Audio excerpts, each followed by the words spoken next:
This is the If More Let's Divide podcast.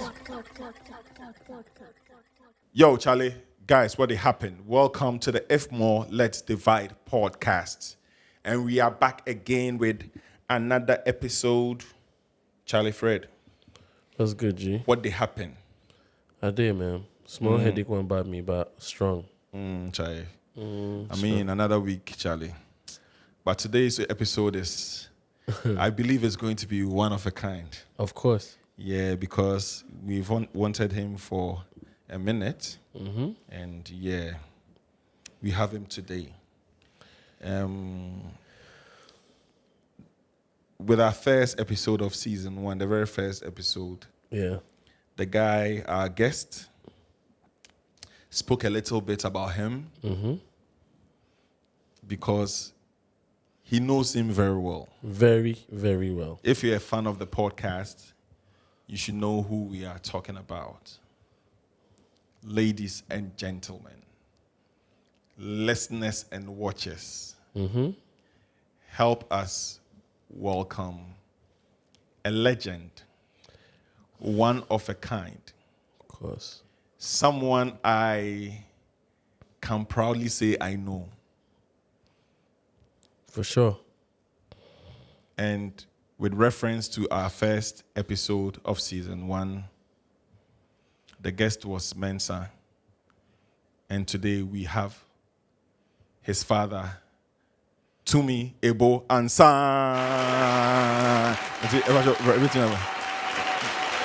Would you agree or do you disagree with any part of my introduction? As Jamaicans would say, not at all. Yeah, because aside your name and who you are, and I also feel that you are a legend. Of course. You know, you are a legend. Is it the unsung legend? Iconic. Iconic, It's right? an iconic video. Yeah. Waffle. Welcome to the If More Let's Thank Divide you, thank you. podcast. Yeah. So that was my level of intro. Do you have anything that you would want to add?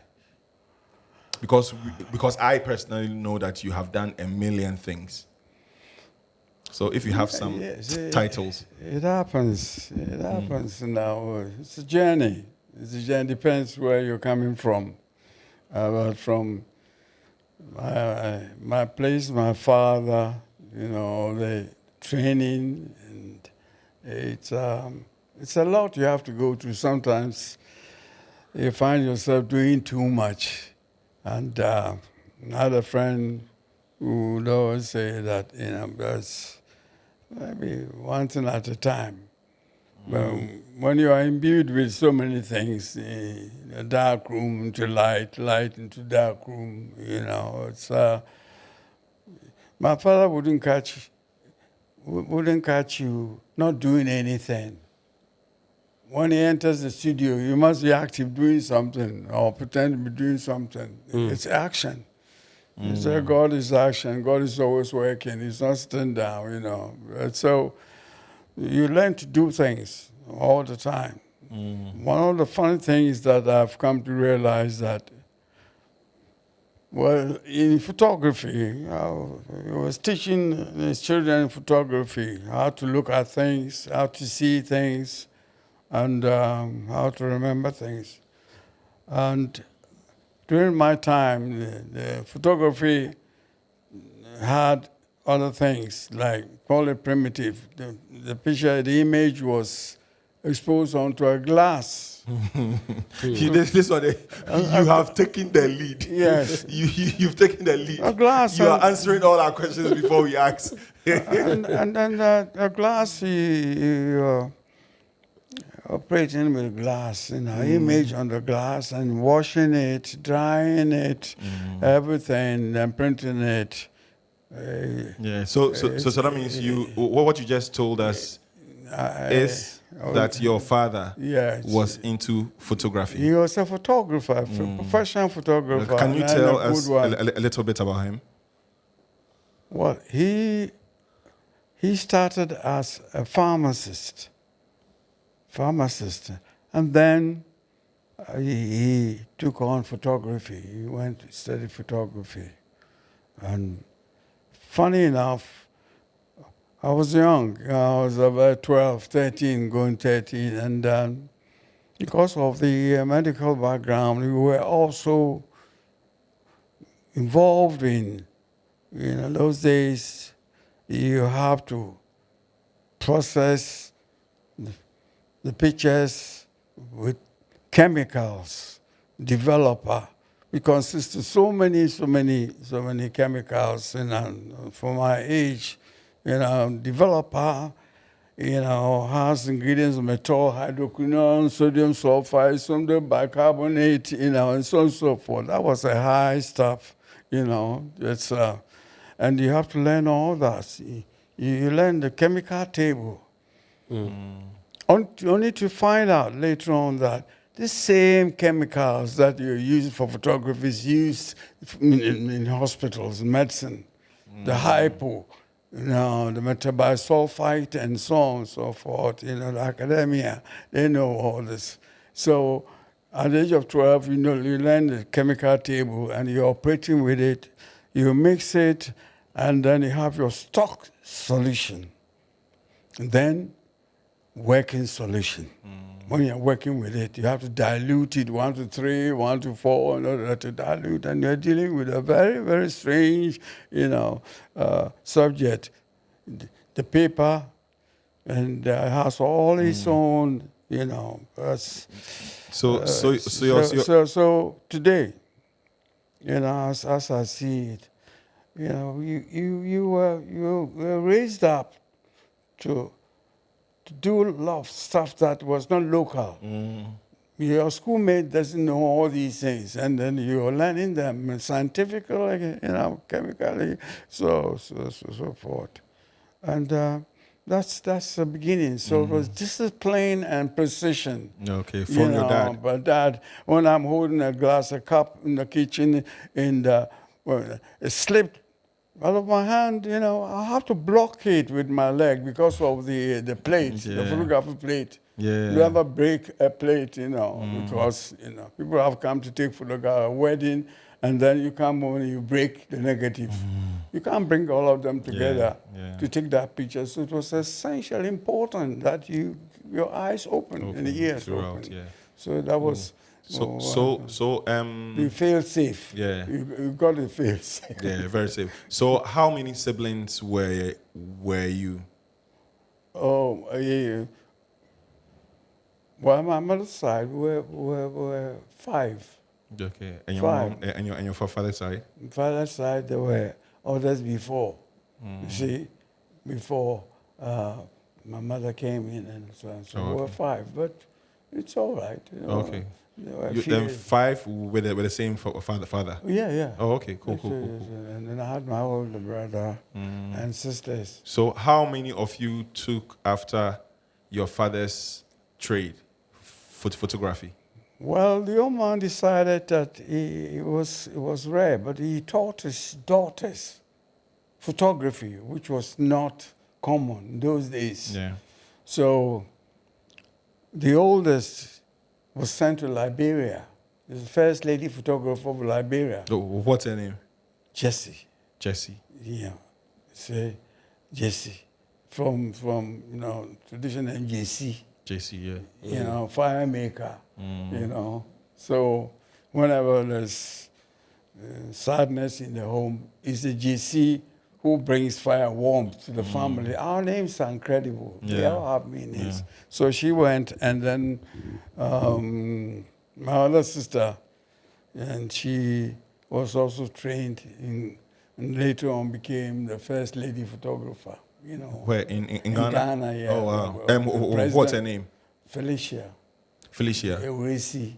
Okay. Yeah. Ansa. Yeah. Okay. Ansa. Is it the same Felicia Aban? That's it. Okay, Felicia Aban. So yeah. I know that's the first female photographer. She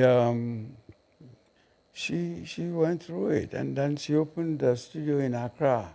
I came down to Accra to support her and to assist her some time ago. So that's the photography. Okay. Cool. So did you take after your father? I know Yes. you are a photographer. Yes, I Yeah. ran the studio for 7 years Okay. after I left school. Before I left Ghana, I was keeping the studio. I had a big studio, young man. I had a big studio. So I don't miss this institution of office and stuff like that because I was doing it at 15 and all that. I was taking care of the family. My father was a traveler. He went to Liberia. And one of the first Ghanaians to go to Liberia in 1942. And became advisor to President Tubman. And brought a lot of Ghanaians to Liberia. He was a godfather.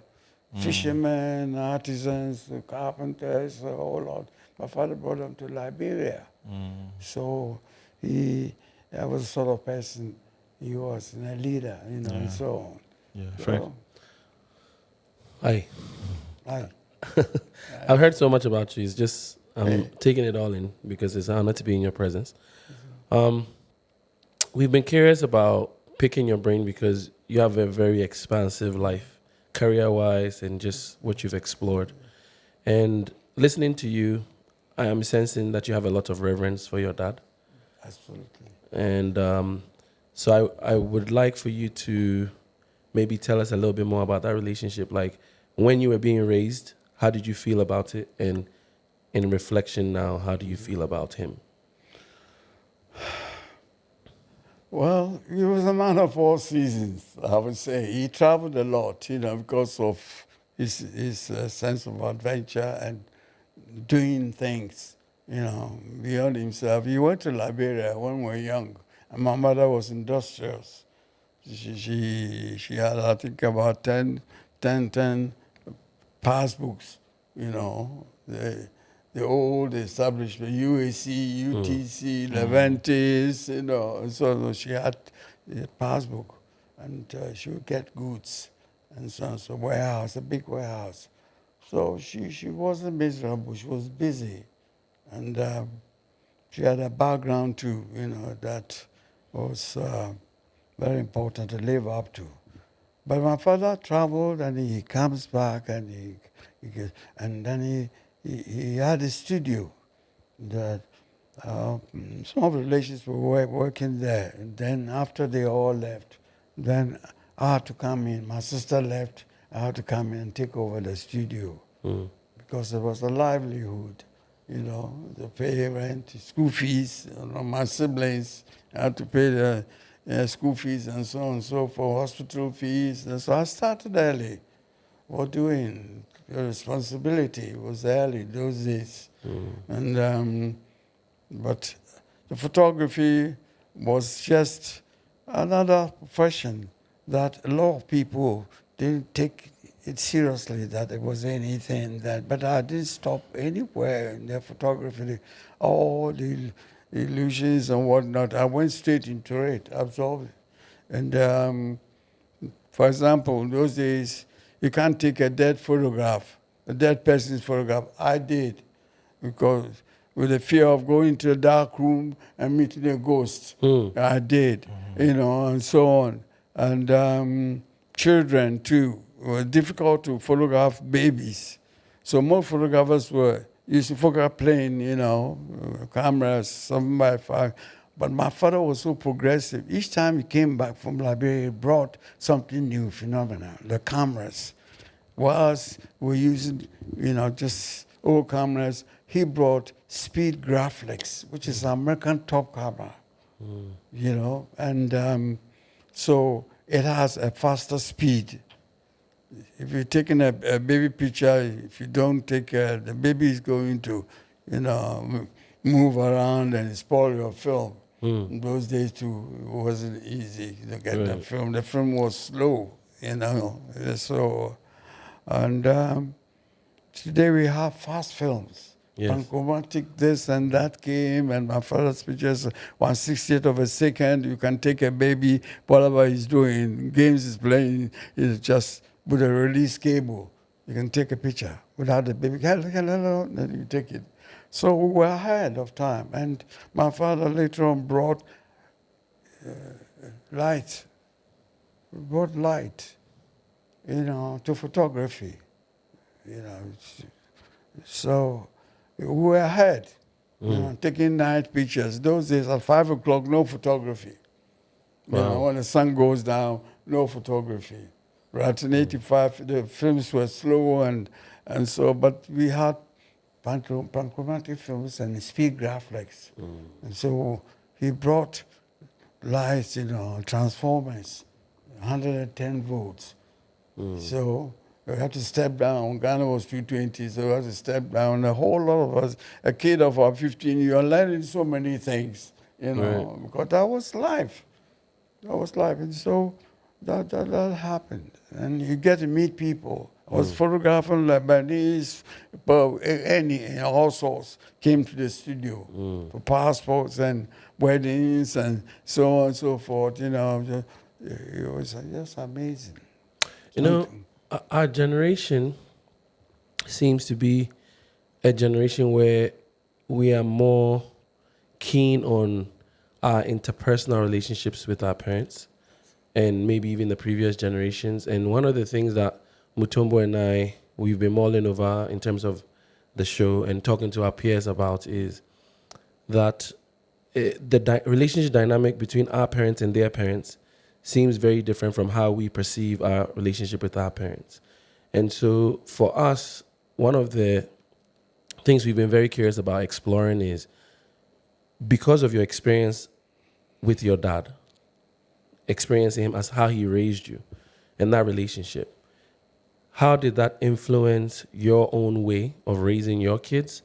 And do you get the kind of feedback from your kids where it feels like there's a generational difference in terms of how they perceive their relationship? Yeah, just as you asked me what kind of relationship I had with my father, all of us, tremendous respect, because it was discipline. It was discipline and precision. You see, you've got to do it right, and he will show you. And he had this dramatic sense, can be very funny, and that, there was a guy in the studio, and then he was caught smoking cigarette, and then my father came and heard it, and he said, "I hear you smoke cigarette." Okay. No, no, all right. And I asked, anybody got a cigarette? No, nail, 6-inch nail. And then they broke 6-inch nail and put it in your mouth and do it. Let's see how you smoke. You see, next thing you're going to get high. You're going to get high, and then I'm going to take a photograph. I'll bring it in, and you'll be in the dark room high, and you ruin the pictures. So, he had a dramatic sense. Absolutely. He was a fine artist. He painted buntings, flags and stuff like that. It was all around. But a beautiful handwriting too. So you can't go wrong with that. So I guess what Fred is asking is, from his experience with his dad, how has it been with his kids? With me, yeah.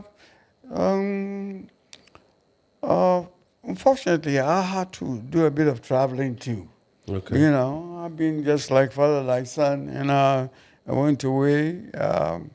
It's the last day of the British occupation of visas and stuff like that, and I must have gotten visa number 1 to Britain, because after 1962, when we became a republic, no more free passage to London. You have to get a visa. So I went for an interview and I got a visa to go.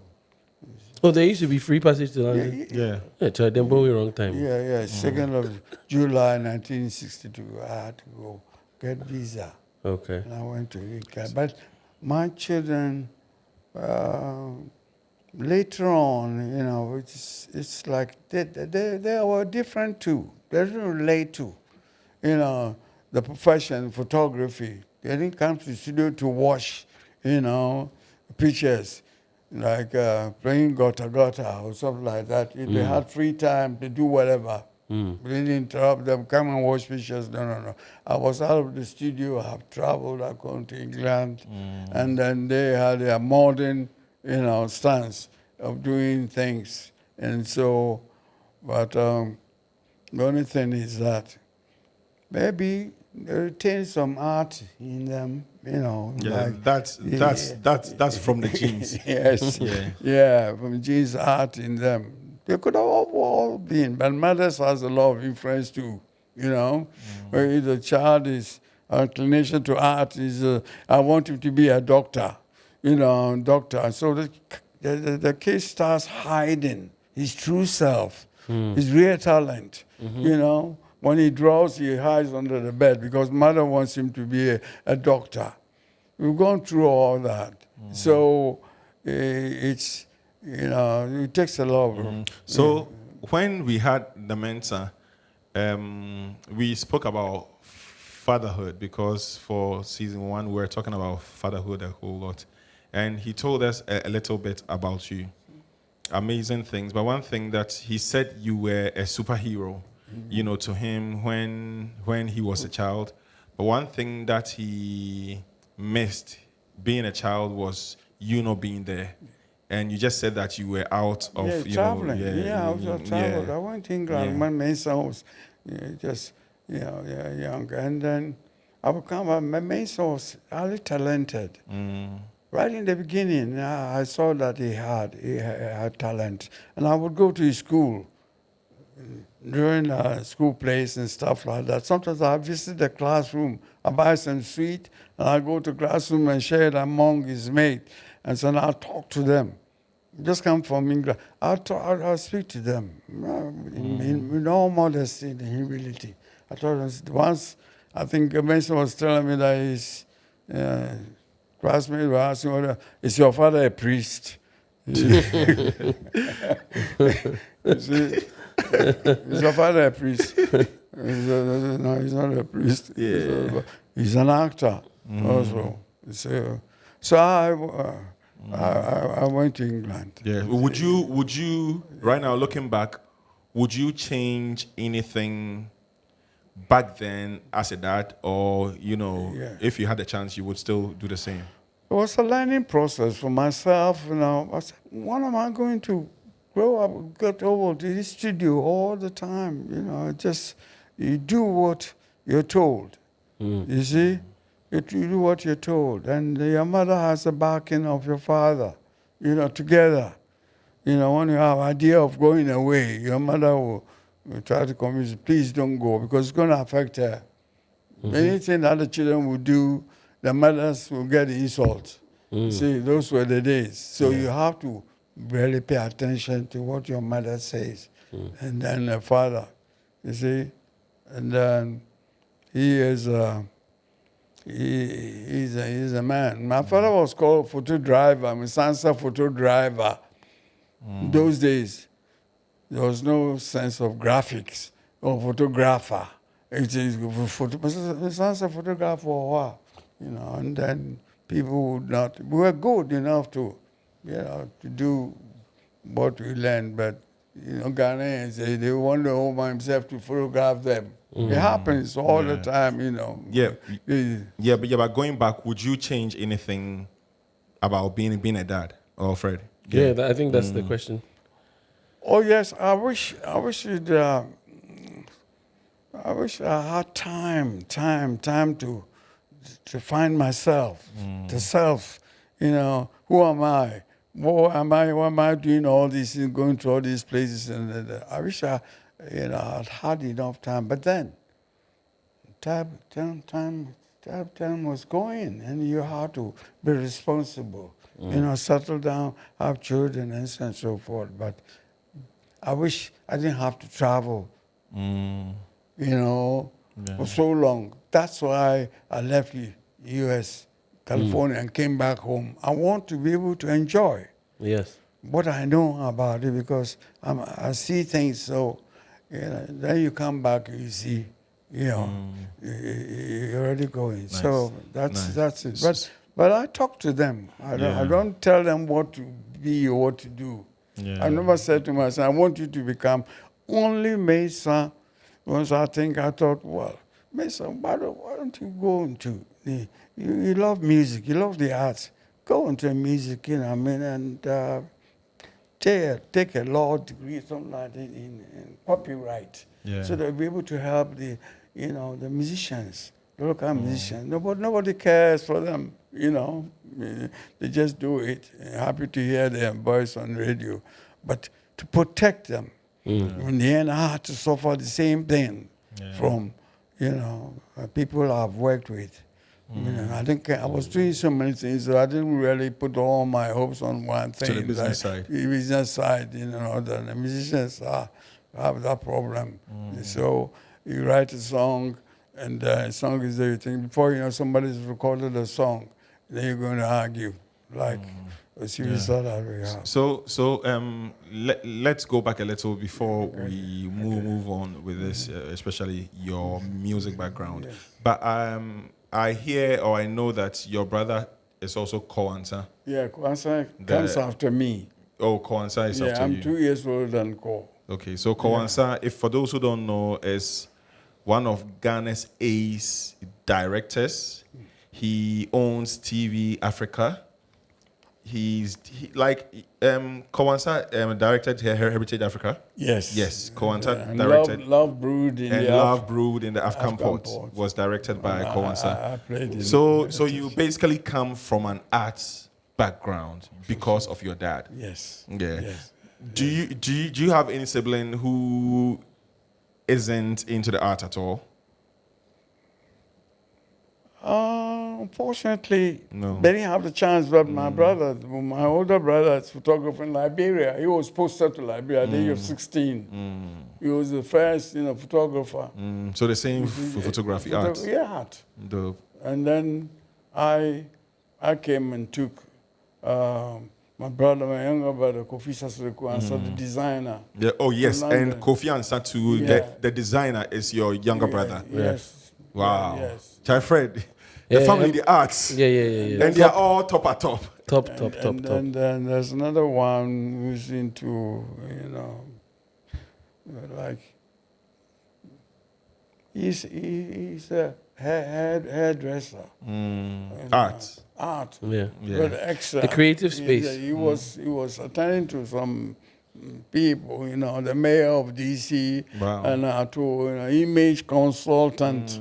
Wow. He So looks big at you. time, Yeah, he looks at you and he put clothes on you, or he cuts your hair, and they give you the good looks. Yeah. Oh. So when did music come inside for you? Me, I was maybe you could say I'm the sucker. So I was in the studio all the time. Shoko Ansa, all of they played truant, they did all kinds of things, but I was really put there. In the photo studio? In the photo studio Okay. in 2nd D, 11th Street. Yeah. I was taking care of things and maintenance and stuff, school fees and stuff like that. So, and then my brother was sent to Liberia. There were 2 of us, and he was sent to Liberia. I was going to be sent to Côte d'Ivoire. I'm speaking French to you now, but I didn't go. And so apart from that, we were the beginners. And so later on, my father was not really in a state of mind, to really to teach the rest. So they took their own separate ways and all that. So But you also decided to take your way to go and learn how to play the guitar? Oh, the guitar is, thank you. I seem to drift away all the time. Forgive me. It doesn't happen every day, this interview. My father was a musician. I forgot that. Yeah. Oh, okay. He's a musician, Victoria College of Music. Oh, okay. Associate. Wow. And he was very profoundly a great musician, classical, Wow. folk, a whole lot of stuff. But what he did was that When he went to Liberia, he brought some Liberians, of course, who wanted to come to Ghana. Some friends of his, sent their kids, to Ghana to study, to train. And then we had two of them, Brown, Willie, and names Joto. Then they came with my father, and there's a whole lot of, interesting stories about them, bringing them to Ghana and so on and so forth. But the music aspect was, I told you, he was a musician, and he had organ in the studio. He played assorted instruments like the musical saw, clarinet. My father was a member of the first orchestra in Ghana, Winneba Orchestra. Yes. Wow. The founding members, that he played so many instruments, harmonica, clarinet, this and that, but piano. I've traveled. I've been to the U.S. I've been to a whole lot of places, and I met musicians, and I was studying music in England. You get to know. But in the field of jazz and stuff like that, the only one musician that I would compare, or my father would compare my father to him, is Oscar Peterson Jr. Yeah, I don't know. My father studied the German way. He served at the mission. Basel mission. These were Swiss Germans. Yeah. And that's where he learned to play then he took the courses of Victoria College and so on and so forth. Nice. But music and the photography were his mainstay. And so that's where I picked up. There was organ in the studio all the time, and he played it. And he also played, he was among three musicians, great musicians in Ghana, Master Riverson, Master Bilson, and my father, Mr. Sam, who played the pipe organ when he came to Africa, came to Ghana. They would play, they put on their robe, and then go and play. But I used to carry, his costume all the time. My father. Okay. He was also, apart from that church and stuff like that, he was also into the traditional, music and concerts. I was a member of the Axim Trio. My father played the music. Yeah. E.K. Datsun, Bob Johnson, my father. Axim Trio, those who know it, yes.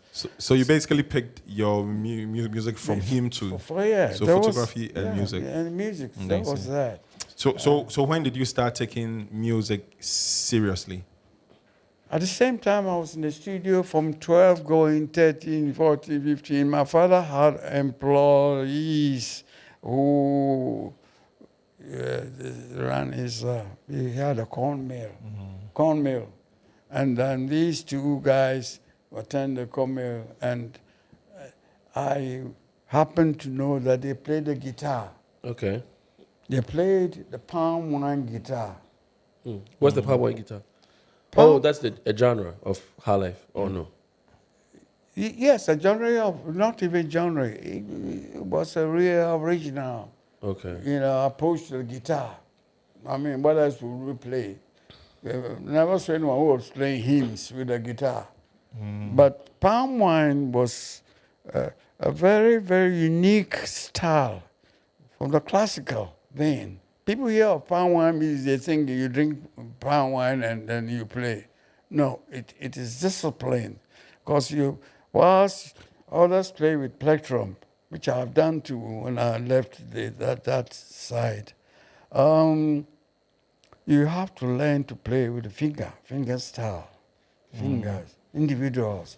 And it happens that that's where our tones come from, Africans. Playing the finger style, you bring out the tone, your language, your dialect. Yes. Can't be played with the plectrum, pentatonic. You can't Yeah. play that. You have to play this type of classical style to be able to bring yourself really somewhere. Okay. It's taken a long time for people to realize that. But I went to England, I played, with so many people, the Beatles, and we go to places and Have you played with the Beatles? Of course, Oh, yeah, wow. yeah. John was my friend. John Lennon? Nice. He gave me a guitar, a bass guitar. I still have it. Nice. And also later on when I got into films and I got to know, but I was playing with Rebob Kwekuba drums for Rolling Stones. Oh, wow. Yeah, they pull the curtain. We play from behind the curtain. Why? And they then said, no, you know that. Oh, you don't know. Okay, all right. You see, we were a few black people, that's how we are. Wow. We are. So you're playing behind curtains? Yes. It's you can be heard but not seen. Wow. We are behind the curtain. We are playing Reebok, another amazing drummer, short guy, but power, energy he has. And see, my closest friend. So we'll go and play. He was with the Rolling Stones. But How did it make you guys feel? But sometimes he doesn't appear when there is, really filming, serious things like that. And I supported him. So it was. But how did you feel then playing behind The curtain. the curtain? In those days, anything goes. I had my own view about this, but I dare not say I was supporting my friend Rebo, and I was also trying to get into the rhythm, the Ghanaian and the African rhythms. So playing with him was okay, no charge, So that's why we played. And I like rhythms. I like playing, rhythms. I incorporate rhythms into my music. Do you want to give us like a song, like Yes. yeah, especially the palm wine style. Palm wine style, okay.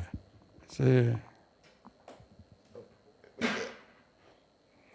can I put this back everywhere?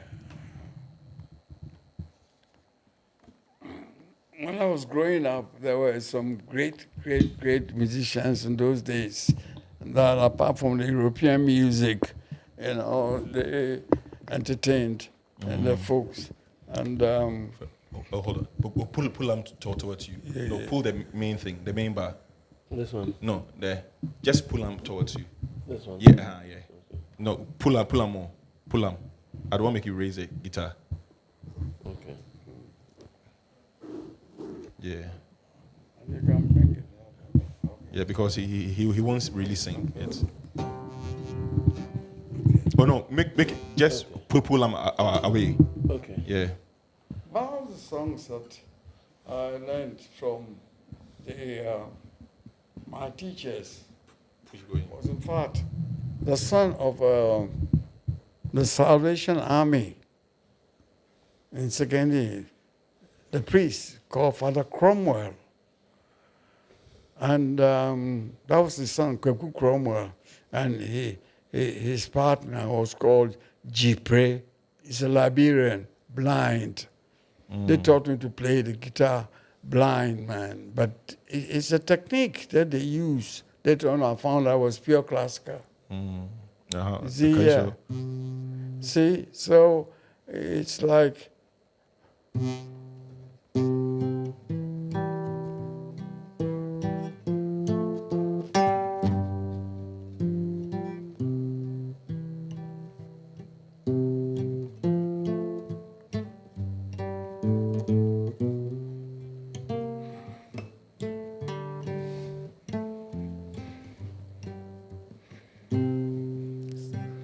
something like that. And after you played it so many, about 3 months, very, very, very, very boring, repetitive. And when I come, I say, I want to learn something else. And they say, go and practice. Go and practice. They wanted more of the stuff I brought. My mother used to sell sweets, and then cigarette and stuff. So that was my school fees. I brought some to them. So they kept me on this party. What was the motive of that much repetition? What were they trying to achieve? You need to. Okay. You need to. But the style that demanded repetition is that you were able to sing and then play at the same time. So it's not separate with the guitar and separate with singing. See, you match the two because of the pattern. I see. Of that of playing. Makota sechitum zamamade miawe ode we ebe sukuna maobe.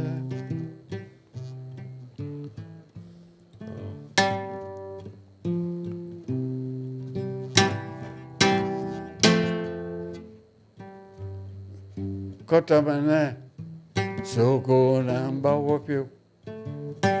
Soko namba wope, soko namba wope. Switch it up, soko namba wope. Aye fruit up, soko namba wope. Velvet up, soko namba wope.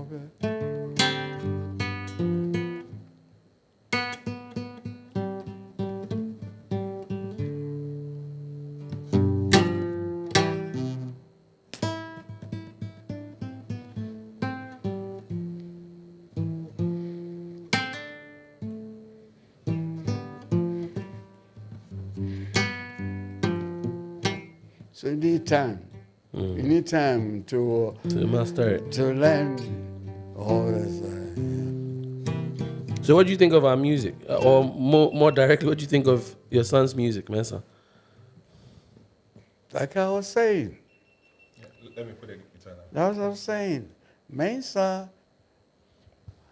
was,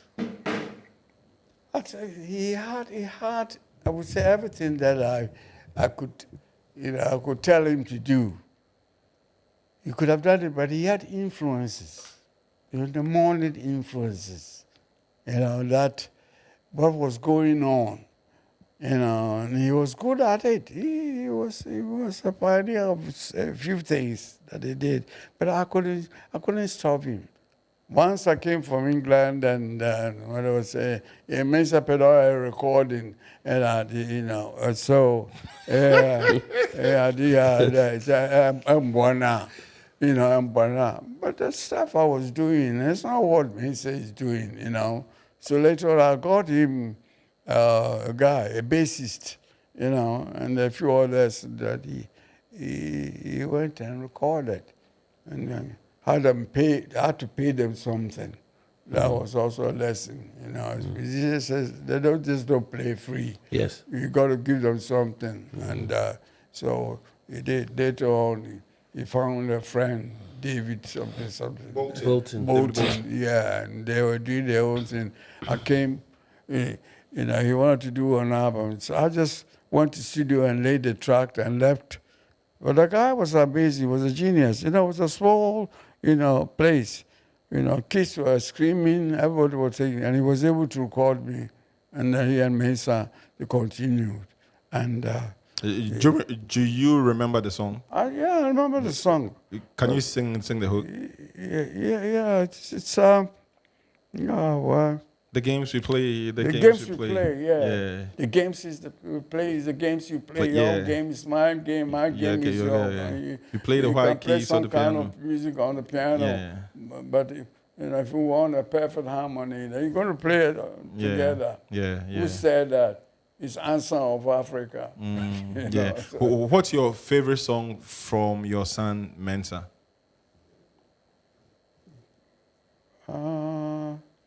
There's one that I've forgotten.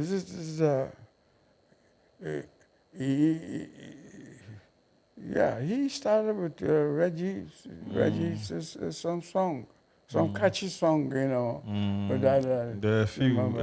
but since then he moved away. Yeah. And I'm all over the place too. So we haven't accepted. That's why I did that song, you know. Yeah, the games you play. The games you play, the games you play. How did it feel recording a song with your son?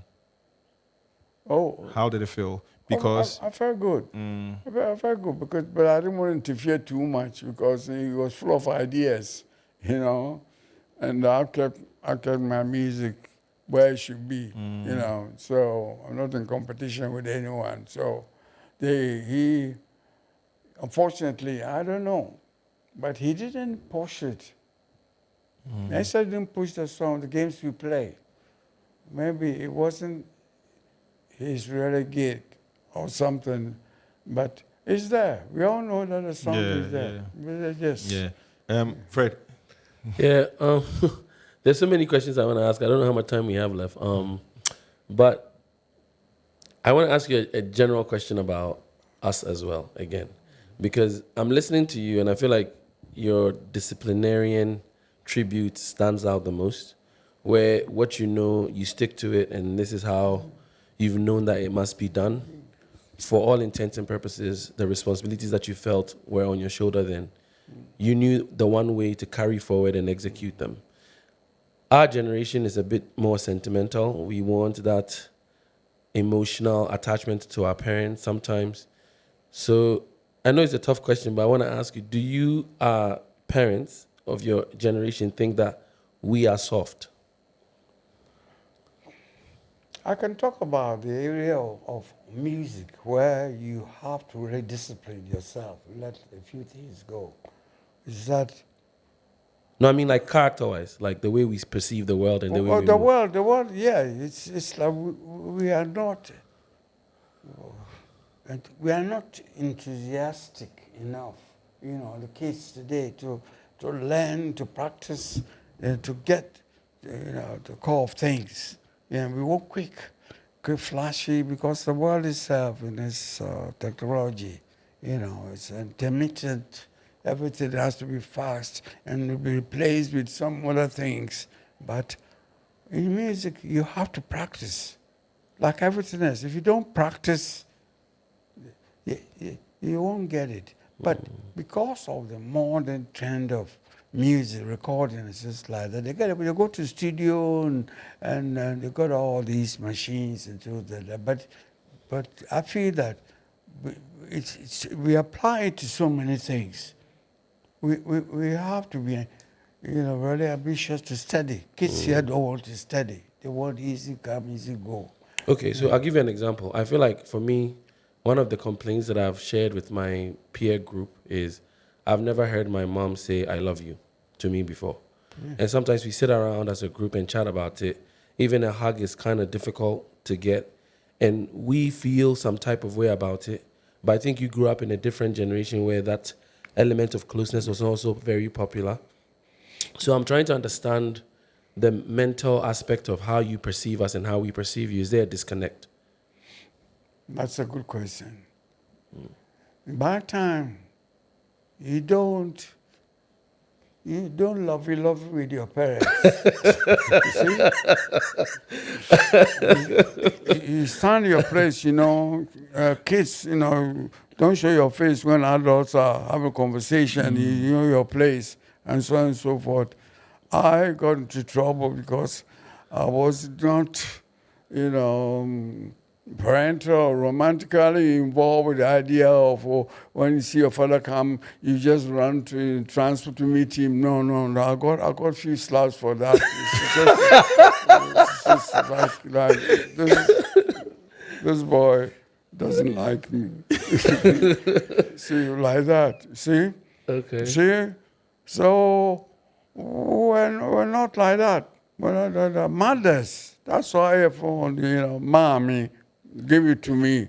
Mothers, when they don't, they you know, Papa, you got to be good. Papa, you know, and mommy, farm and mommy, your mother. If his son is a criminal, he gets one, she'll feed him, you know. Yeah, well, those were the days when mad people go out to beg and come home to sleep in the evening, you know. mentally, challenge people.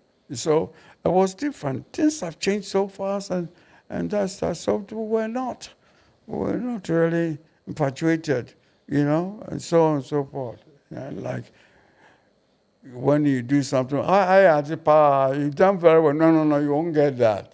What's in my bear over there? What's in my bear over there? That means you will be swollen headed. Just the same. It's man, and for the can.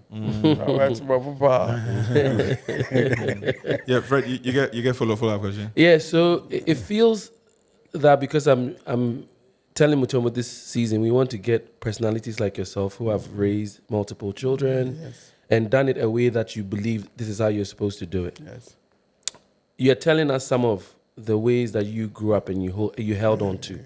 And we have come up in an era where for maybe the media has told us we need to be more huggy with our children. Yes. We need to be closer.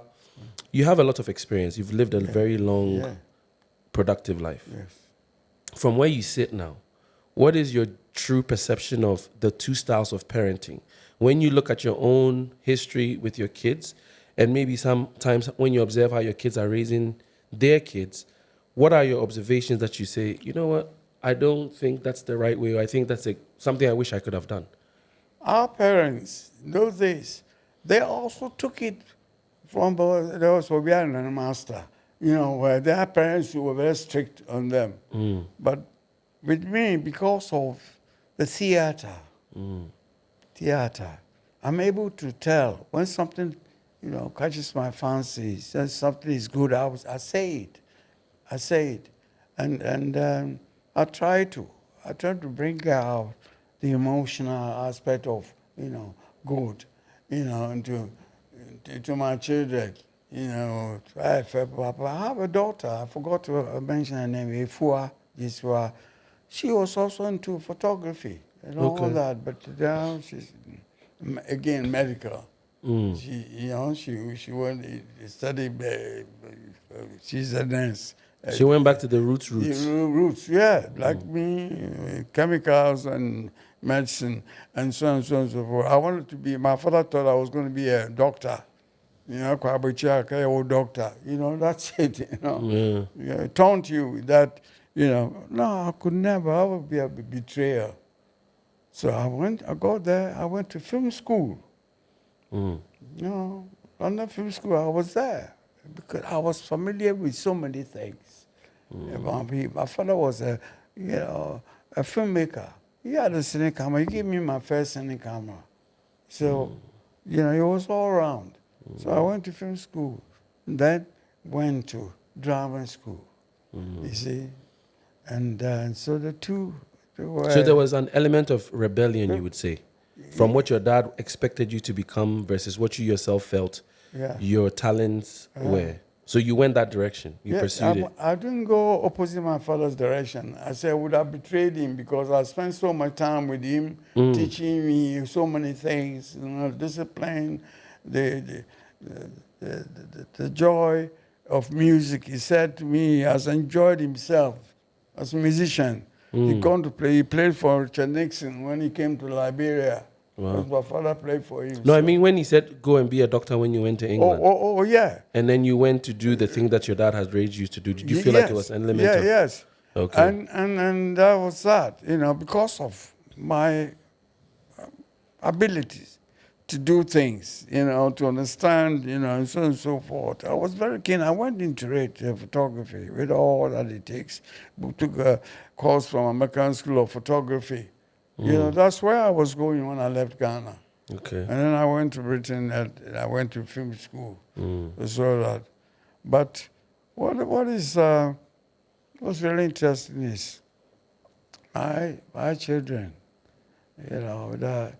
right now, apart from Mensa, there's no one else that perhaps I could give a feature to, to play. I would have loved that, one of my kids who's really into music and he sits down and we play and we create and Mensa is always traveling, he's far away. But there you are. Now his children too turned out to be very, very creative. What if it, what's talking about Mensa? I want us to finish, music and family. Then we go on to film. Talking about Mensa, what advice would you give him as a dad, as an old dad? What advice would you give to a new dad in quote? What he wasn't doing, he had it, but he had a partner, going about. I wasn't the one to tell him that, look, slow down or stay away or this is the wrong direction. You have what you need inside you. Just sit down, close your eyes, go inside and find exactly the self, and then continue. But he got taken away. There's an area too that he has, I suppose, covered, which is good. It's a diversity. Music is amazing. It takes all sorts, do music. Now, he's ripe enough to know what he should, pursue. After being all over the place like that, it's so. I'm in a place where I'm continuing where I left off, where I started. I just want to get the best out of it now. Very critical of myself. Wouldn't want even to listen to my songs or the films that I did. But now I'm satisfied with, I say, hey, time is tight. Either you like it or you don't like it. It's got to go. So should I? So like, let's say the Mensa is sitting here right now. Like, as a dad, what one advice would you give him, or you tell him to follow his heart, like you said? Yeah, I told him where he is now. To whether musical or verbal, whichever one he chooses to pursue, you can go ahead. Okay. What I do, I don't think you can, because the beginning, as I said, was a bit boring, and I had to stay with it. My father bought me my first guitar. We went to town and bought a first guitar. You see, so I could have, stayed with the piano, but I left the piano and stayed with the guitar because where I was a bit different. Palm wine, the tones and the chords, the minors and augmented chords. Now, then people think I only play C, but I'm going to play. So it's sophisticated, it's classical music I'm playing. Yeah. And then the people that I met in those days, well, they were songwriters. Whatever happened the day, but by the evening, they've come up with songs. They were good craftsmen. They know how to use the language. English is a borrowed language. Right. So if I can sing in my own tone, in my own language, it's easy for me. And sometimes I do both. But that's why I'm stuck with it, because I was taught that way. And I felt it's good. I'm able to express myself, also to help, my people, that the West had never had before. We had a word for everything, every expression, and I bring them out in my songs. The names and everything, linguistics, I do it. And so I'm glad that we don't have to copy the Western pentatonic. If a guy plays solo, white guy, you have to play the same thing. You have tones, you have to. You also find a way, tone to express your feelings. Okay. They've never heard of a white guy saying to a black guy, "Hey man, don't give me that tone."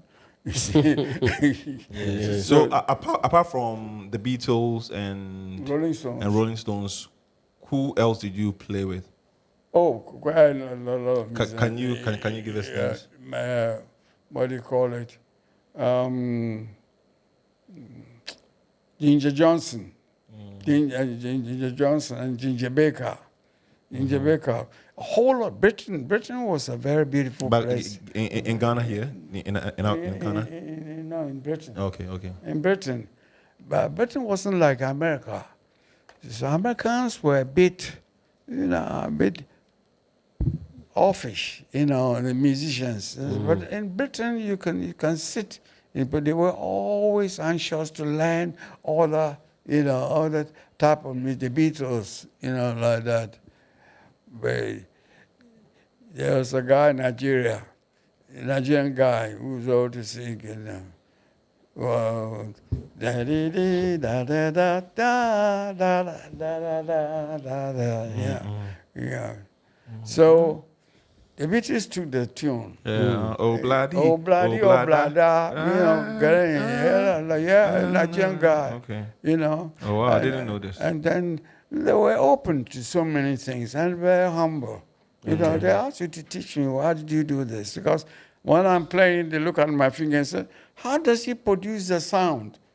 You see, that's power wine. Also, when you hold, chord of C, there's so many, things underneath that the guy who's learned to play pentatonic, he cannot bring out those sounds. So it's a special, medium of expressing yourself. And thank God, my own African tones, So I heard you played with the Osibisa band too. Osibisa is an area that I really don't feel comfortable because I was an experience that I had never, seen before. I was young. I was, very eager.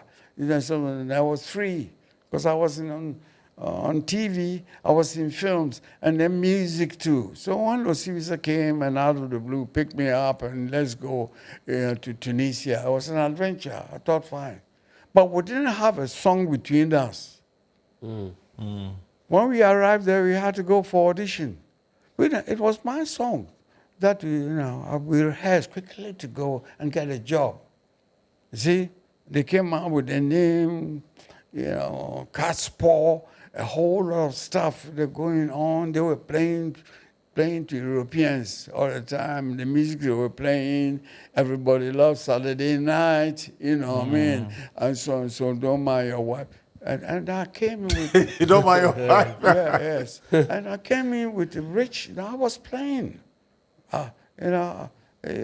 playing around, Aphrodite. That was the name of my group. Okay. Aphrodite. We're playing the place. I love rhythms, field rhythms. And so they came and took me. They had this ulterior mind, to credit themselves, with my music.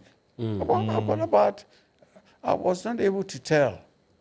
The first time I was asked, I felt a bit uneasy.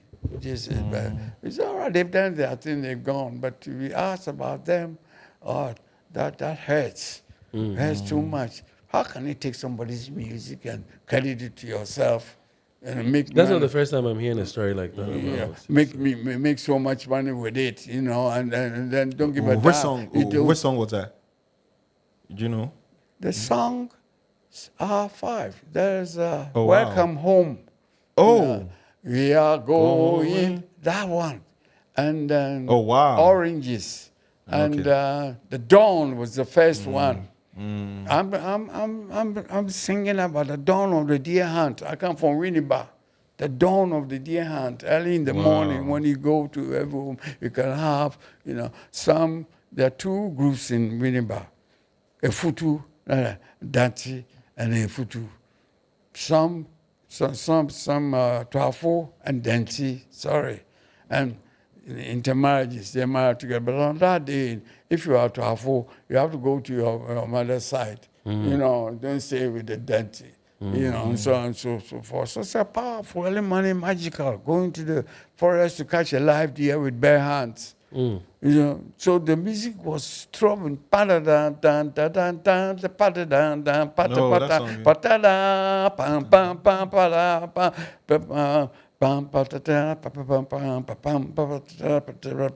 Rhythm was going in circles.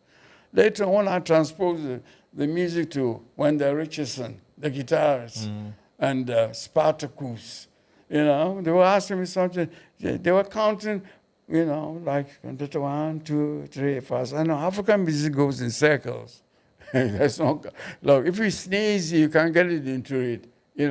I told them so many things, and I don't know where I'm coming from, my father, and it's just, people just took that the music is music. Even Ghana here, we've been to university and all that. I got a group of musicians doing their masters, palm wine music in China Island University. And you go to a place and they refer to you, band boys in Wahinfa. It's something else. I'm not your band boy. Yeah. If the Europeans came, they didn't teach you the importance of having music, or your own music was put away. Your carvings, everything was thrown away. Picasso came and copied our art and became a genius. Don't call me a band boy. So that puts people off. When they say, "Oh, music," it means just you are. They reduce you to. You're nothing. No good mother will give his daughter to you to marry because a musician. What was that? Where's that going? But it's essential. I've gone to places and met great musicians. Hugh Masekela. We've all, we've just gone together. He came to England too. He was a victim of apartheid. And then he came, we got together in the theater, Lion and the Jewels, Soyinka place. We put Soyinka's place on the map, Royal Court Theatre. I'm a member of Royal Court Theatre, London, and so on and so forth. And we're doing all these African plays, John Pepper Clark and all that, trying to put African music. But this game, they didn't bring any art to us. So there is that. So we do so many things. You haven't got time in the film school, music school, film school. Most Ghanaians don't think about these things. He's going to be a lawyer, engineer, doctor. So the arts was not a thing that African went to England to study. You see? Yes. So to round up the segment on family and music, there's two things I want to ask. Your kids, all of them, how do you feel about them? Are you proud of them? And your legacy? I love my kids, and I'm proud of them. Well, maybe some of them are subdued by so what, I don't know. But, once you get married and you inherit that aspect of life, you just have to balance yourself. But the only thing that don't hide, whatever you have, there's underneath it, there's a creative pulse behind it. But people don't have time to search, to find themselves. Only a few days ago, I wrote on my Facebook, go inside every day. Go inside every day. And I'm getting some response. People are right there, but they don't really understand where I'm coming from. Where are you coming from? Going inside is deeper than going inside. I call meditation. When I was younger at Semensudu, another great place. She's talk about Semensudu, well, these days. And the guys, most of them were seamen. They go to sea and come home. But they've been to school. They went to school. Intelligent people, they went to sea. He was a joke. Kwame Nkrumah came, Blaster Line. He wanted a crew, So they took to it, secondary boys. They went to sea. And in the evenings, when they come back from sea, the entertainment, they sang, whatever experience they had, nobody knows the troubles I've seen and all that. And then they play traditional music as well, which I love, the rhythms. The airways were coming weekends, Ajido, Habobo, they come and hang their flags, and they also would drum. It was a theater, something to do. But every now and then the scholars there, they got a bit offended that because they're bringing the class down, playing that type of music. Right. music. So they were bringing the police, and the police come, and then to take the boys away to the police station. Wow. And very often, the police car, the van is called Black Maria. In West Indies and so forth. So I use the Black Maria. And when they come, they will grab the person innocent person, and then they open the door, the van door, and push you inside. I said, my friend, go inside. Today you go see God. You see? Wow. And what is interesting that this is a van that has no windows. Wow. Window. This is in Yeah. the what decade is this? This was, I'm talking about the late 50s. Okay. And on the window said the van. You are locked up inside this dark room, you know. But my take is that by the time you get to the police station, you go inside, search yourself why you are in this van and being taken to the police station. You find yourself, you know, and you repent. You do so many things, you know. Yeah, we all went inside, you know, the van, you know. But they push you inside. I said, man, go inside. Then the last one, today you go see God. I don't know what they're going to do to you, you know, that you see God. Yeah. But later on, when I started, you know, to just looking for self and meditation and stuff like that, I knew what they were talking about. You go meditate, find out why we're taking you to the police station, you know, also the change, you know, be a good boy. So many things. So when you go inside, every day you can find the time, half an hour, sit somewhere, close your eyes, and forget this world, you know, and something will come, a little bit of light, you know, you begin to think. So I wrote a song, whenever I think of you, my Lord, I just sit and close my eyes so I can see you. And whenever I think of you, sweet Lord, I just sit and watch my breath go in and out. Yes, so like it's an inner That's thing. beautiful. Yes, yeah, I have a song that, you know. So what do you want your musical legacy to be? Uh, Your legacy in music. What do you want it to be? It's very essential. To me, it's a very essential. It's not even my music is not even played on the regular radio stations. No, they don't. I recorded an album, Painted Dress Down. I got an award in America, but not and everything in that song, in that album, was related to Ghana. You know,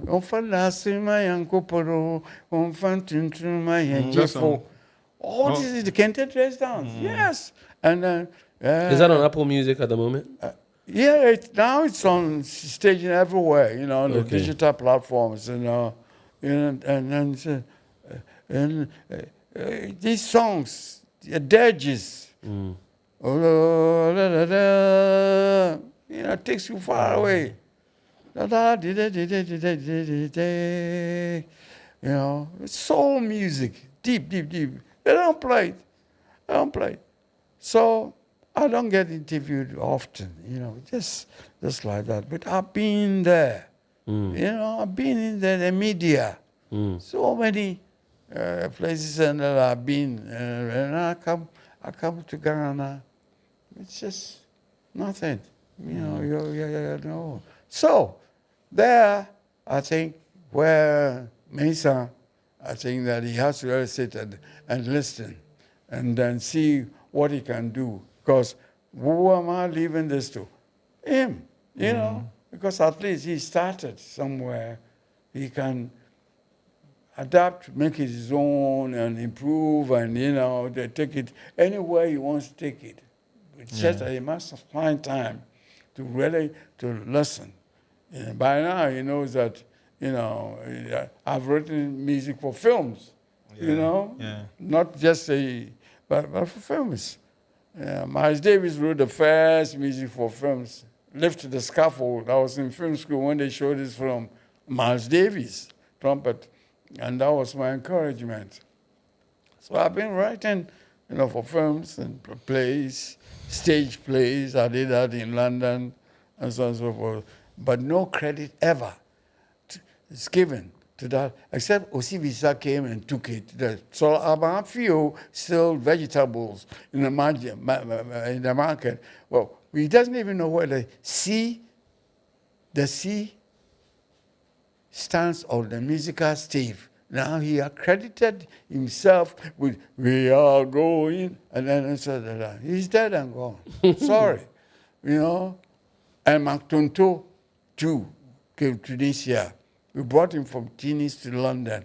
I went to the Ghana embassy, and I fixed the thing so that he could get a visa to come to London. So all this is happening. Today is there. But for almost 15 years, I didn't touch my guitar. That's why I don't want to talk about Osibisa, what they did. I didn't touch my guitar. Wow. Yes. Because I'm always sitting there playing, practicing while they go to town and have fun. See? They go to town, and Tunis was full of, jamba all over the place, but it's not. It was banned, those days. You see? And I will do that, So how can we honor you? We, the younger generation. Sidney Poitier came to do a film, The Long Ships, with Richard Widmark in Tunisia. And there was a club, he came to the club, and I debuted this, The Dawn. That was a night we played The Dawn. And he was so excited. I took pictures, I have pictures with him and the rest of the boys. See? And he had to leave because he starts from an early in the morning, about 5 o'clock. He came to the club, and then we talked, we chatted, and then he left. But I stood in for Sydney in London to, to say with love. I was a member of Equity. I got the, first Ghanaian to get Equity membership. With the Olu Jacobs, they all went to Nigeria, and they became great. Me, it's Ghana, the emperor of. So I'm just a band boy here. So sometimes it's just. Okay. So I've seen two names, Tumi Ansa. Yes. And Tumi Ebow Ansa. Yes. Like, why two names? What were these two names for? It's great to ask because you don't know, have no idea. In those days, you're going to ask in English to pronounce the name Tumi Ebow Ansa. It's the tone. He said, when I was born, my mother took me, when I was starting school, to school. And, they always called me Papa Tumi, Papa Tumi, Papa Tumi. My name was Papa Tumi. And he went, she took me to school, and they changed my name Tumi to Thomas. Thomas. I'm Thomas Benjamin Ansa. I shut up, I didn't say much. But when I came to my own, said this is a time to really do something about my name. To me, it's essence. On your debut, you have mighty powers anyway. I don't tell Europeans that my name means anything strength or you won't last. Oh, so you have the power, we have this, let's finish this guy, bad boy, let's finish him. So I stuck to then Tommy. Yeah, we like that kind of names, and Tommy this and that. And so I stuck to Tommy Ansa for so many years because I wasn't going to, change it to Tumi Ebow Ansa. Tell yourself, You ask a white guy to come and then, practice your name, Tumi Ebow Ansa, Thomas Ansa. The Filipinos are the worst. They come to America, they drop all their names that, hey, my name is Joe, May, so, four letter words, just like that, for employment, you see.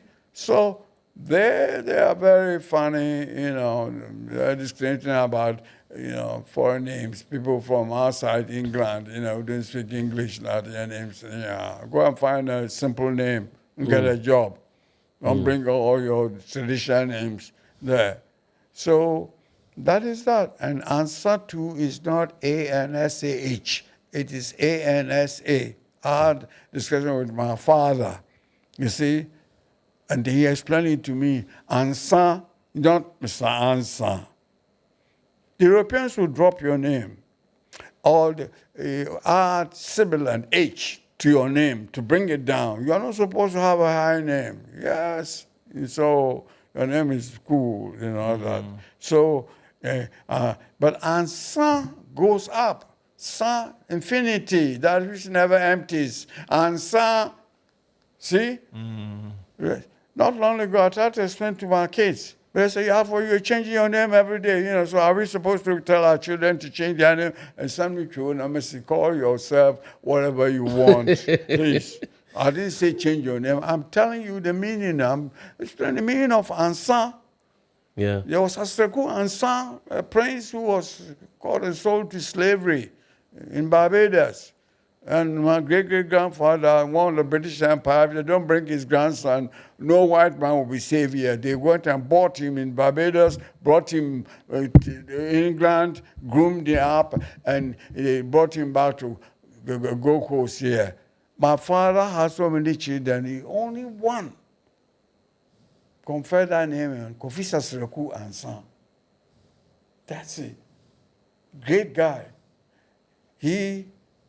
Brother, send me a ticket. Send me this. I came and sorted the man, took him to the British Embassy, got him visa. He went to England, and he wanted to be a marine engineer. I said, Fifi, an engineer, you need support.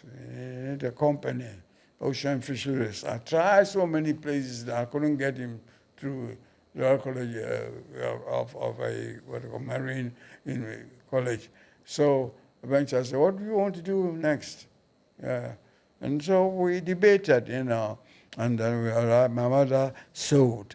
And so he took fashion, went to Chelsea, a great Royal College, when he came on top, distinction, Kofi s03. When he finished, I brought him to Ghana. He went to the north, studied cotton, processed a whole lot of cotton and so forth. Then he sold for great people, Mandela, and Lady Diana. I was there when she came for fitting. Wow. It's just a powerful thing.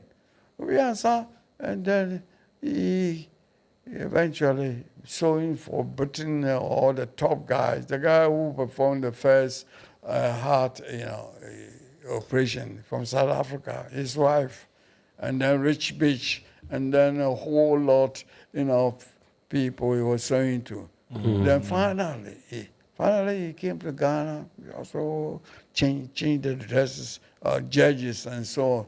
Prominent things he was doing, great things. I was in the U.S. when I heard your brother is dead. Dead of what? Food poisoning. That's why I came. They killed him. Ghana here, Kofi Ansa started fashion, Yeah. It's every year you go to his fashion show. It's great. Training girls, catwalk, a whole lot of stuff. So he's the one that your father conferred the ancestors' name He's, to? He's s03 Ansa. Okay. Ansa s03. s03 meaning like something Yes. almighty. Yes. Big. s03. If you talk about death, made you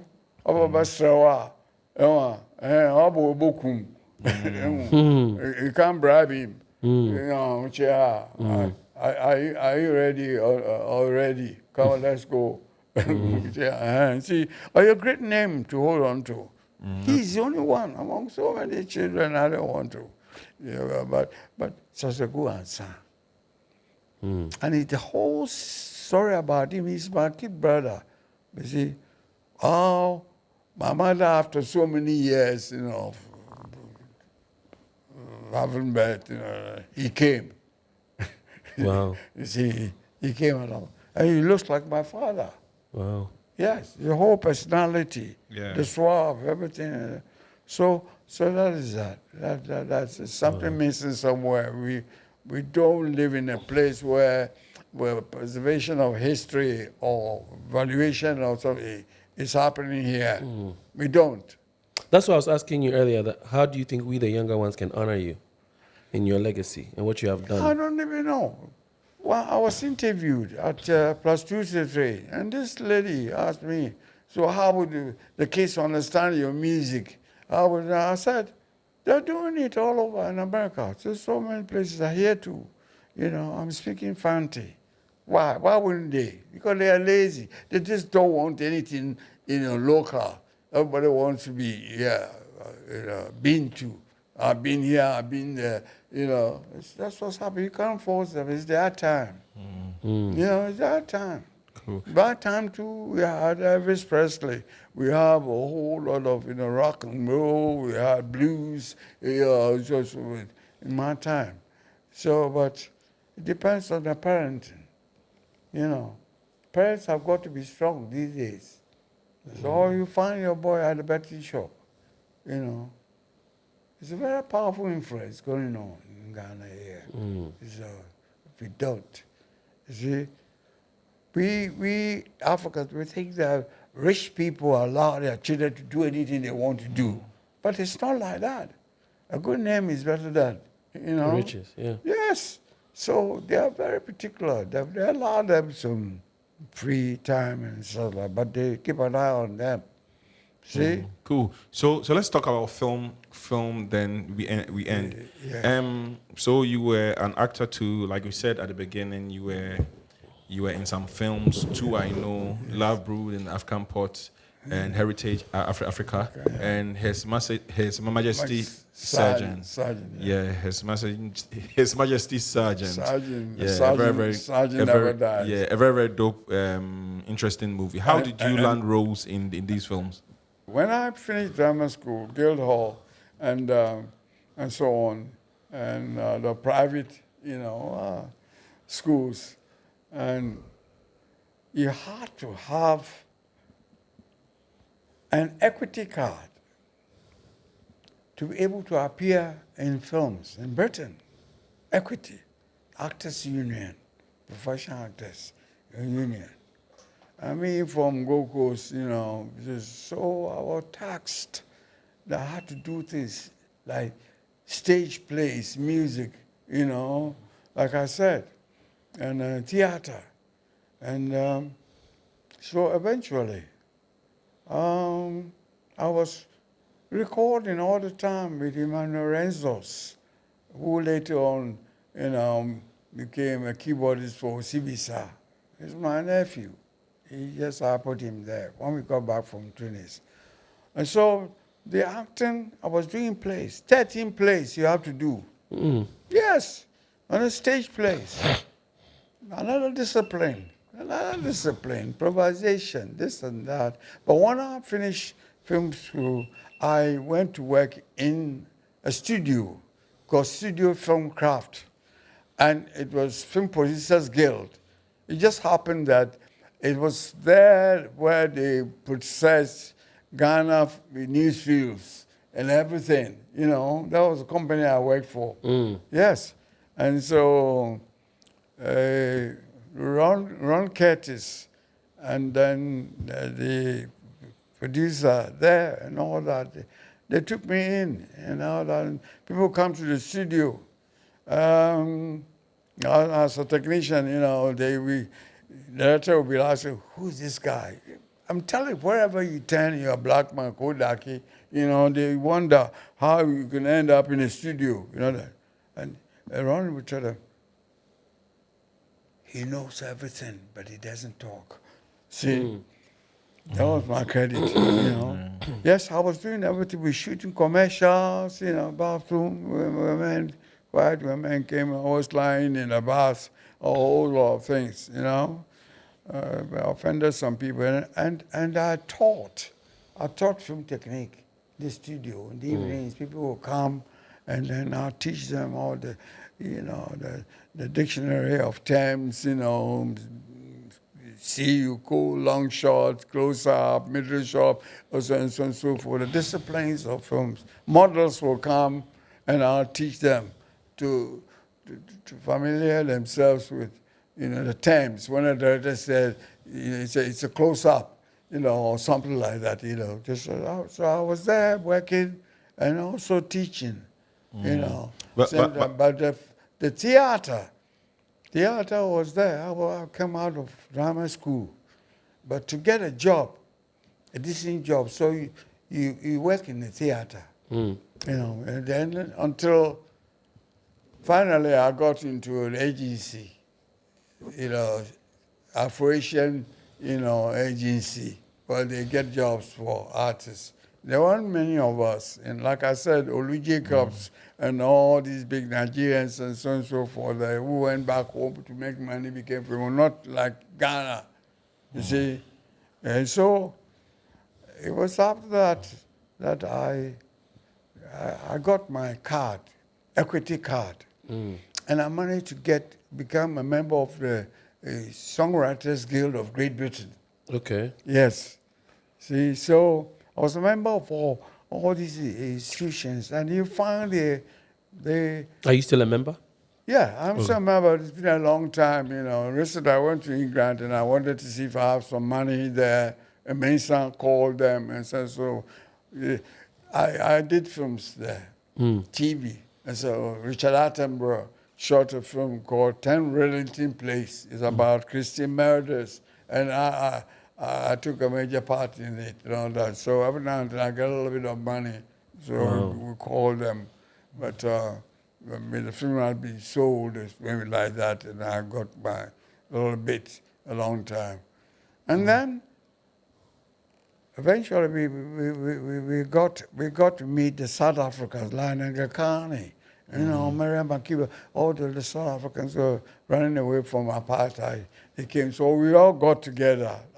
And there was a theater group called Ajinli, which I was a member, and the fella came into, we tried to build, the strength of African awareness, in England. I remember once fella who were trying to find a name for the group, and fella brought a name, others brought names, and fella brought Placenta Theater.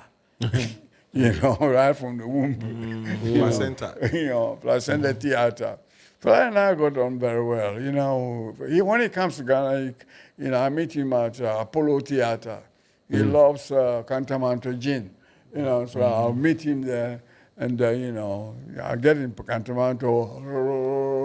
You drink, you put it down there. For you, you're a gentleman.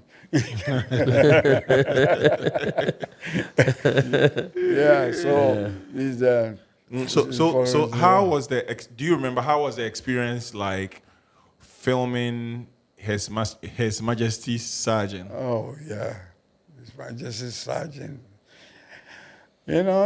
Some writers, would sit and study a character or an actor and write something to suit, the character, to play the character. Yeah. The director of His Majesty is Atunyani, my cousin. He also got my father disciplined, the same thing we all are. And then in London, we found London Amateur Film Group, we started filming and so on and so forth. I did a film from film school, the Road to Bintyship and a few others, Ghanaians, Africans who go to England and come back with big cars and posh bungalows and stuff like that. Anyway, so when I left film school, I took him. He took a part-time, came to school. So I came to Ghana, and my mother passed away. I was waiting for the cholera epidemic in town, so no barrier stuff. I was waiting. Then Tom Rabero came to see me. He said, he's got this project called Farewell to Dope. You see, that was the first film, Farewell to Dope. Just like guys who were taking marijuana away to England, and I played. He wanted to play Lucky, the leader, go take to airport and so on and so forth. Okay, it's a part. I went to join the character artists in England, so that's it. But I will not play gay part. And my agent and I, we got this, you're an actor, you're a character actor. No, I will not get myself into playing gay, BBC or ITV, because my people, when they see you playing this, they think you're one of them. We can't change their mind. African level, playing Bontosaurus, they won't let you off. You cannot convince them that it's only a part, one part, but you played it, So I stayed away, My agent, a very great woman. She's called Roberta. Roberta Canal. And we used to, tease him back in Beth Canal. She was Jewish, so on and so forth. So I took on parts, There's only a few pennies. There was the one you wear grass skirt. We've done it all, Gans Albatasi, this and that. But there's one film, and two gentlemen sharing a whole lot of films, No, it's a Shakespearean company, just that. But I met a director. Sometimes I ask myself, what happened? Why are you in all these places? Why are you meeting all these people? At film school, I met John Huston. I met all these people, and I was a member of this Film Now. It's a school magazine. I watched free films, this so and so forth. That's a film school. There too, that I watched a film of Miles Davis, being the first black man to write film music for film, left to the scaffold, and so on. And a whole lot of directors. What are you doing here? Where are you from? I'm from Africa. They will ask you, the horses. And I saw The African Queen, directed by John Huston, also. But after all that, the film that I did, that you probably don't know anything about it, is called Sympathy for the Devil. Or, in other words, 1+1. As is the 1+1. Directed by Jean-Luc Godard, the great father of the cinema in France. Really? Came to Britain, and he chose me to play the lead, the Black Power leader. Wow. Yes. And my place was a junkyard. That's where my gang was. Is the film still in circulation? Is the film still in circulation? You go on the internet, you find it. It's called 1+1. 1+1. Or Sympathy for the Devil. Rolling Stones wrote a song too. That movie? Yes. Oh. But Jean-Luc Godard, his mission was to teach the white world, the powers that be, that the color of the skin is not a deal. Because if so, the white, de Gaulle, all of the great president of America, they all had, their best car was black. Their best suit was black. You see? And so on and so forth. So if they don't take care of the blacks, so one of them, we're going to drag their blue-eyed, white, blonde hairs into some corner and kill them. See, there are all the reasons. And that's where I come in.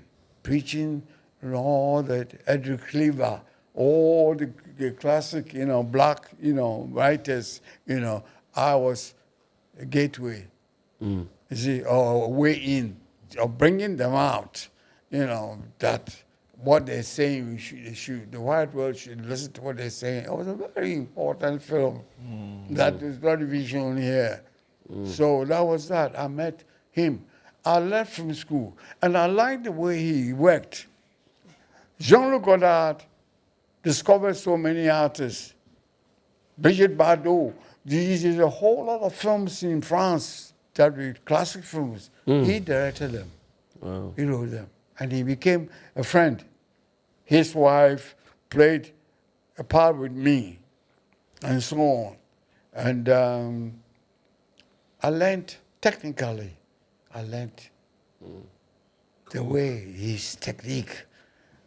In the West, it's always, camera, move camera, here, there, and then Jean-Luc Godard would lay tracks on the floor. Tracks. So he always had a fluid action, following you, holding you, and tracks going, turning, going around, increase the distance. I wish I had gone to film school in France. I wanted to follow this man to France, honestly. He was ready to take me on, but he passed away recently. I couldn't go. Can you believe that? I couldn't go. Pay my way to France to go and say, thank you very much. He liked me too. Wow. So remember the name. It's called 1+1. Okay. Well, yeah. Sometime back there was this video circulating online. It was of this reporter who came to Ghana right after the independence, which was in 1957, and interviewed a bunch of kids. Among those kids, you were part of those kids. Do you remember? I'm going to show it, on film. Do you remember that day?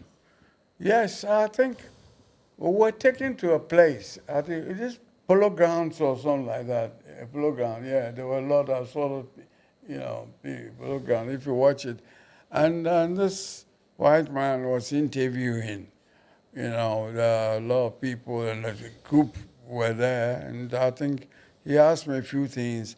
But you see, what happened was that I was coming from a place of knowledge. It's like when I was young, I had a Brownie camera, and whenever anything, Kwame Nkrumah was in town at Jenny Park, I'll go and take pictures of him. He always saw me photographing him, Kwame Nkrumah. See? Yeah. And later on, my father traveled with him to Guinea. You see? And then, my father, had a huge picture of him, full size, in the studio in Queen Elizabeth. Yeah. And occasionally, I think he wanted me to become his photographer. When I was young, to become his photographer. But anyway, so they asked us a few questions. And I told the guy, I told him, I said, what do you do? What do you want? I said, I'm a photographer. That's what I was. I had no other business saying what I wanted to be. Right. When I grew up, straight away. I'd come to Accra to support my sister, Mrs. Felicia, and open the studio here, and I'd come to help her. That's when I was, found myself, answering to this guy's interview. So were the other guys your friends? I didn't know them from Adam. You didn't know them? I didn't know any of them. I didn't know any of them at all. I come from Sekendi. I was Fanti Koyo, so I used to speak Ga. Yeah. So basically, they just called a bunch of boys around and, asked you this question. Took us somewhere, That's dope. Yeah. Fred, your question? Yeah, I actually was going to ask about that video, so I'm going to take it a little further. You've spoken quite a bit about your experience. I think you have a wealth of knowledge that we should cherish as a people and find a way to preserve it. I love the idea that somebody is trying to put a documentary together. Oh, that one can wait. So, yeah. Rick is, he's brought me a script, but we haven't got there yet. But my question to you is two things. One of the things that I'm very keen on to learn from my elders is about, do you think there is some sort of key to healthy living, extending your longevity, your life as a human being, how to live, maybe what to eat, what to practice, what to meditate, because you spoke about meditation. But you seem very strong, and I'm keen on knowing that if you have any things that you believe to be the secret to your longevity as a human being. I think one is capable, especially Africans. We are capable of doing so many things, but we're not allowed. In those days, they were colonized, and so everything was left to other people to come, like foreigners like the Lebanese, the Syrians and Egyptians, they all coming together, Indians, traders. They bothered. They dampened our ingenuity. We made toys with bamboo and a whole lot of things, cars, airplanes, were very, very, very intuitive and creative with all that. And so we're able to do things, at least understand. And so I find it difficult that the whole of things that, especially our teachers today in the classroom, are not teaching the kids. About health? Yeah? About health? Health, yeah. Okay. Yeah, about health and also about day-to-day things. You see, the ability to do things, apart from the Western, idea of doing things. For example, kids today don't know anything about herbs. Yes. Herbs. And they go about and everything. Flowers in my front. And then they come and they beat the flowers. They cane my flowers.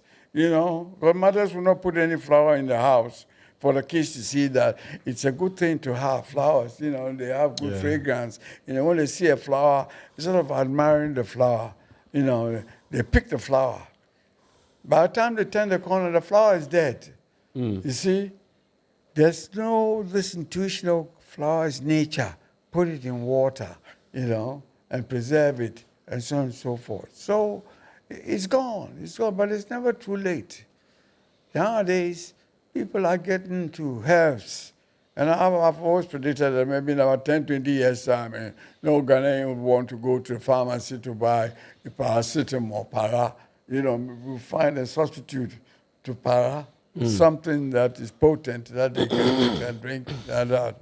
We've got to be aware and crediting everything, to putting Jesus Christ on the bottle of the drugs that they are making here.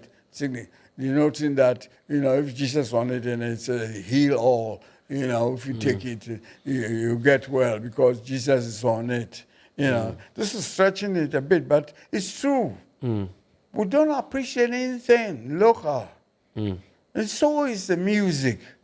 The young girls, they want foreign music and so on and so forth. But you see, the culture demands that we pay attention to all this. Food, our food waste. Now you have Indomie. You have, Kentucky Fried Chicken. Those who are in charge of all these sensory things that come freely, Chinese, anything, they bring it in and say it's the best. They should really control. They should sit and control their attitudes and to know that we, as people, we have the talent, we have the skills to do certain things, to help us go forward. Let's create something. Ghanaian, not the field is already created. But there are things that we should really love doing, which is traditional, local. See? So we have to add that. Okay. We have to add that to it. Remind them, the language, speak Fanti. What is the meaning of, foreign? I'm a walking classroom in my area. When I see kids, what's your name? John. John. Okay. So, how are you doing? I'm fine. Then I said, what is fine? John, everybody is fine. But why fine? Fine, we give it to buildings. Fine, say I'm good. How are you? I'm good. So you continue being good. What is the meaning of good in Fanti?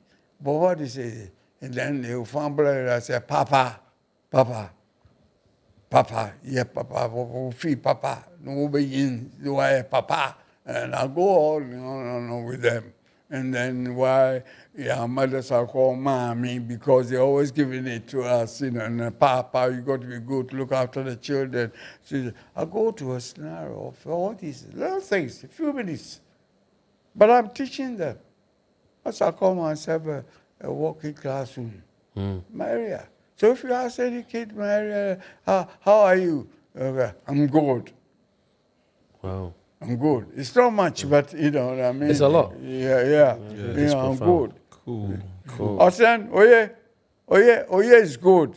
So you are going to be good, eh? Yeah. And sometimes when I have time, Afra pa yin pa ewura zibeshenu. Give it up. Thank you so much. Thank you so much. This has been Charlie, so. you guys have to be good, oh. You guys have to be good. Charlie. Oh, You know Hey, it. papa, my Charlie. Yeah. So, Charlie, it's been a very, very great, amazing interview. You think so? Yeah. Oh, yeah. Yes. 100%. Okay, Yeah. thank you then. Yeah, you have Thank given you, us the gems upon gems. Mm-hmm. And Charlie, we thank you for coming. Fred, how has the conversation been? I for loved you? it. I have to come and soak in more knowledge. More knowledge, Yes, more wisdom. Yes, before, because no one is miserable. And guys, you have to check out, his music, Tumi Ebow Ansa. It's on class. Yeah. One say fancy, one can be only Listen to the fancy that you've not been listening to anymore, Yeah, and he's bringing educate it back. yourself. Yeah, Charlie. Yes, it's unique. It's potent. The word, says what it says and means what it means. You see? Yeah. No flower business. No. Yeah. Say it Yeah. like it is. No Maggie Cube business. There was a man I mentioned his name, Master Riverson. They were the giants of music in the Western region. Okay? And this one, my father, he doesn't have the patience that I have. Teach me music. So you send me Saturdays. I'll go to Master Riverson's house. A lot of kids in the house. But then this man will come. It's called Oyadeye. With his machine. I've written a song. The one Kufo doing with this healthy. This was my music that they used. Oyadeye, Minamabeyo. Maybe they are Titi. Maybe they are Sunson. Maybe they are Obimpie. Oyadeye, Minamabeyo. So that was a song. It was on TV. Maybe the Fempo. Why in Ghana? You see, Ghana. I should be getting lots of money. Nothing. That's from peanuts they gave me. It was on radio, it was on TV, and all that. Ghana music industry. I left my foreign address to what do you call it, Gamuru. They decided for themselves how much to charge for this. Oh, Charlie. Huh? Gamro, they have asked for them. We've had several conversations about them, but they don't know anything about music. And all they love is to become president of this, and then they have their, so and so forth, big election, and then before you know, this person is a president. And already be alcohol. There was a guy who came to U.S. to watch me perform. Got a guy, Yochirma Asante. Sure. One of their presidents in Gamro. He has a name, he was in the theater. Well, after performance, he came and shook my hand, and I came and I realized he was the president. I invited him to. His mother-in-law lives around me. That when he comes to see his mother-in-law, he should stop by. We talk. I want to talk to him about this whole thing, Gamro. And he never stepped there. Yeah, No. as usual. Yeah. Charlie. So guys, we thank you for watching the podcast, this episode with the legend Tumi Ebow Ansa. Iconic. Charlie, give it up. Yeah. Thank you very much. I've enjoyed myself. I just came same. and started playing. Yeah. I don't do that. Yeah. I don't go anywhere. I really enjoyed the tunes as well. So Yeah. riding home, I'm going to be playing your music. So one day we have to get together and Yeah. We'd love to. For sure. Occasion. For sure. I'll bring about too. My group consists of a gourmet. Okay. You know the gourmet. Gourmet and percussions and stuff like that. It'll be nice. Indigenous. It'll be lovely. Let's keep it up. Yeah. And I'm still here. Yeah. I haven't gone anywhere. So I like to be able to perform. you know, let's not forget. I wanted to go around the secondary schools. The girls who want to, bright eyes, they want to go to Abuchi and all that, and to have a conversation. You know, ask me anything you want to ask about America, England. Let's talk, and I'll play songs. You know, that's what I wanted to do basically when I came over. It ain't happening. It's not happening. I'm wasted away. Like, if my mom, the same. They didn't get a chance to go around. You know? Wow. Yeah, they didn't get a chance to go around. So guys, you hear? We have to find a way to appreciate the people who have put in the work. Yeah, man. Chai. So the F more let's divide. Fred, Yes, sir. we are through. Thank you. Thank you.